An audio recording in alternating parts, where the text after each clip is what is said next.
Tenemos como 4 años ya reportando la rotura del hilo constitucional en Venezuela, de la democracia resquebrajada, y la mayoría de los países democráticos, no solo de América, sino del mundo en general, reconocen esto. Pero pareciera que el trabajo diplomático, toda esa lucha que están haciendo tanto los líderes opositores afuera como el mismo pueblo de Venezuela, no le hace mella al gobierno de Venezuela. ¿Qué tiene que pasar para que se restablezca la democracia en el país?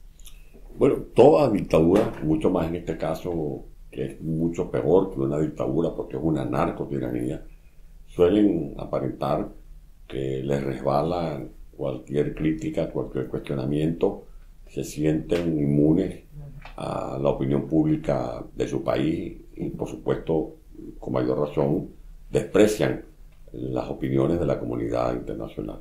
Así lo hacía aquí en territorio panameño el dictador Noriega, y lo hacían también en sus tiempos Hitler o Mussolini o el propio Marcos Pérez Jiménez en mi país, cuando antes de huir en la avioneta conocida como la Vaca Sagrada a territorio dominicano, se sentía guapo y apoyado, se exhibía acompañado del alto mando militar, hacía volar en los cielos de Caracas los aviones de la Fuerza Aérea Venezolana, hacía ejercicios, simulacros de ataques aéreos sobre la capital de Venezuela en horas nocturnas, usaba reflectores para supuestamente iluminar a los aviones en un ejercicio, un simulacro de invasión con lanzacohetes, y resulta que unos días después de esos ejercicios, en los que se ufanaba como líder de un ejército todopoderoso, terminó huyendo de Venezuela.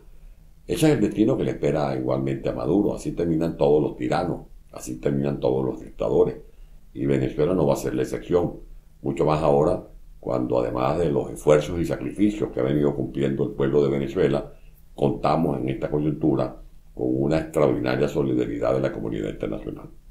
Pero para que sea eficaz esa solidaridad y ese apoyo de la comunidad internacional, ¿qué necesita Venezuela? ¿Qué acciones concretas? Acciones específicas que tienen que ver con una diplomacia eficaz, como por ejemplo la que se puso en práctica en la pasada cumbre de Lima, en la que el gobierno del Perú declaró persona non grata a Nicolás Maduro, precisamente porque en una cumbre en la que se iba a hablar de libertad y de gobernabilidad, mal puede encajar a alguien que precisamente lo que ha provocado en Venezuela es una crisis institucional y hace todo lo contrario a lo que debe ser un gobierno democrático.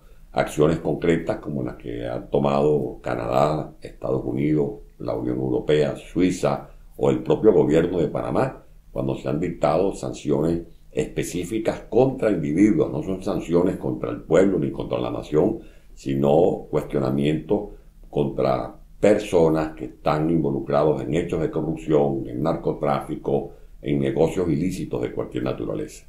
La opción diplomática y la vía del diálogo sigue siendo la única opción que los líderes opositores venezolanos siguen pensando, o hay por allí la posibilidad de una intervención, de una coalición de países. ¿Eso es algo que ustedes han descartado totalmente? Maduro se encargó de implosionar la ruta electoral. Nosotros hubiésemos querido resolver esta crisis por la vía cívica, con la participación del pueblo en elecciones, aún sabiendo de todo el ventajismo que pone al servicio de sus ambiciones autoritarias Nicolás Maduro. También quisimos dialogar, y por más de 2 años estuvo una comisión en representación de algunos partidos políticos dialogando con Nicolás Maduro en la República Dominicana. Lamentablemente, Maduro también desprestigió esa fórmula del diálogo. Por lo tanto la vía electoral como el diálogo es un capítulo cerrado en mi país, porque Maduro desprestigió de tal manera el diálogo que hasta el propio Vaticano tuvo que hacer pública una carta suscrita por el cardenal Parolin, que es el secretario de Estado del Vaticano, cuestionando las mentiras de Nicolás Maduro y su camarilla, que habían incumplido honrar los 4 puntos en los que se habían comprometido, que era, en primer lugar, liberar a los presos políticos. Más bien, desde que se inició el diálogo, lo que ha habido en Venezuela es más presos políticos, al extremo, que es el país con más presos políticos del mundo. En segundo lugar, se comprometieron a abrir un canal humanitario para comenzar a paliar las necesidades más urgente de las familias venezolanas que padecen de hambre, que de niños que mueren por desnutrición o de seres humanos que mueren porque no tienen medicamentos. Pues Maduro se niega a admitir que en Venezuela hay una crisis humanitaria. Maduro se niega a admitir que hay escasez de alimentos y de medicina. Y dice en tono burlón que lo que ocurre es que los anaqueles de los supermercados están vacíos porque la gente come tanto que compra los alimentos y produce la escasez. Maduro se comprometió a respetar la autonomía del poder legislativo. Lo que han hecho es instalar un parapeto llamado constituyente y le han confiscado las potestades al Parlamento Nacional. Y Maduro prometió hacer elecciones limpias, hacer un calendario electoral. Pues lo que ha hecho son fraudes. El fraude de la constituyente el 31 de julio del año pasado, posteriormente el fraude de las elecciones de gobernadores el 15 de octubre del año pasado, y cerraron ese año fatídico para el país con unas también fraudulentas elecciones municipales. Ya que habla de los presos políticos, los arrestos y los procesamientos de civiles en tribunales se siguen dando. El último informe del Foro Penal así lo reporta.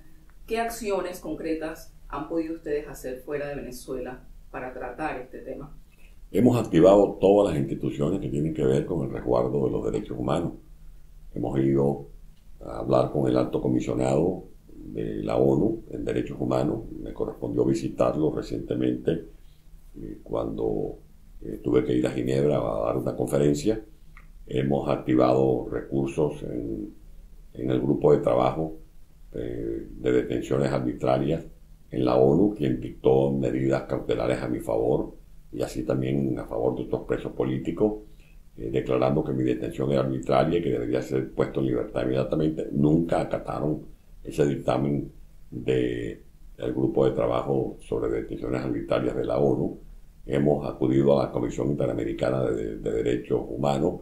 En definitiva, hemos ido hasta el Vaticano, pero allá no respetan los derechos humanos y por eso Maduro es responsable de crímenes de lesa humanidad, es responsable de torturas seriales, de torturas blancas, torturas físicas, y es responsable de habernos privado injustamente del sagrado derecho a vivir libremente si no se ha cometido ningún delito.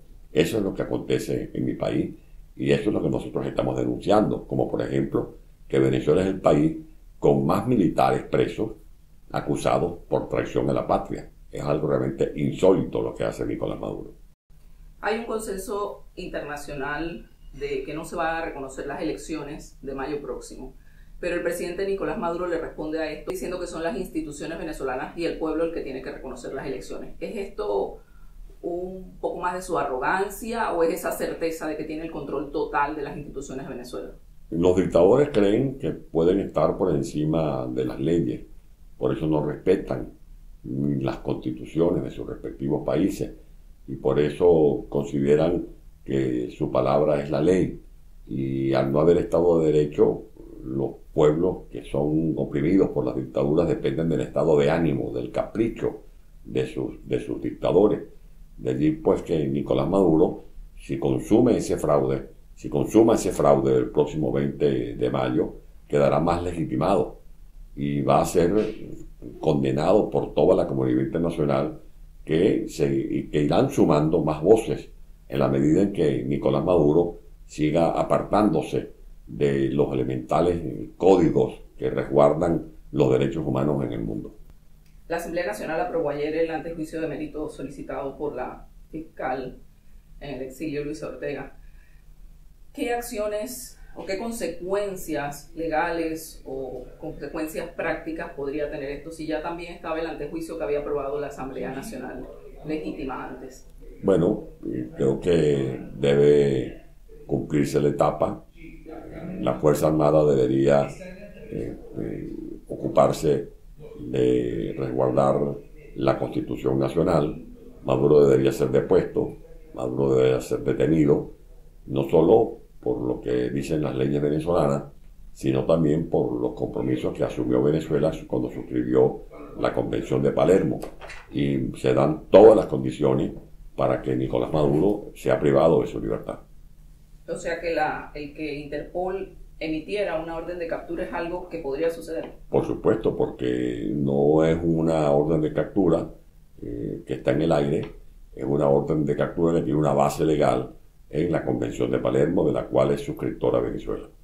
Si hiciera una evaluación separada de las acciones que tomó Panamá, que al principio fue muy pro diálogo, ¿qué podría decir? Que nunca es tarde cuando la dicha llega. Yo creo que lo que debemos más bien es poner el acento en la solidaridad que se le están dando a los venezolanos que han llegado a Panamá, que aspiramos se mejoren y se puedan superar las dificultades y que los venezolanos puedan convivir en un ambiente de confraternidad con los panameños que los han recibido, y también ver con buenos ojos las medidas adoptadas por el gobierno, que no son nunca sanciones contra la nación ni contra el pueblo, sino contra individuos que están relacionados con la mafia que lamentablemente usurpa el poder en mi país. Bueno, la reunión con la canciller de Panamá fue satisfactoria. Hablamos de temas muy puntuales, como por ejemplo la aplicación de un plan migratorio que vaya desde el auxilio a las comunidades de venezolanos que están padeciendo muchos problemas. Se está hablando de crear campamentos de ayuda, de desarrollar programas de asistencia de salud, de asistencia alimentaria, de capacitación, de orientación para todos esos venezolanos. En el caso de Panamá hablamos, por ejemplo, de la necesidad de reducir los tiempos de los trámites, de agilizar los trámites, porque hay trámites que son engorrosos o se llevan 3, 4, 5 meses.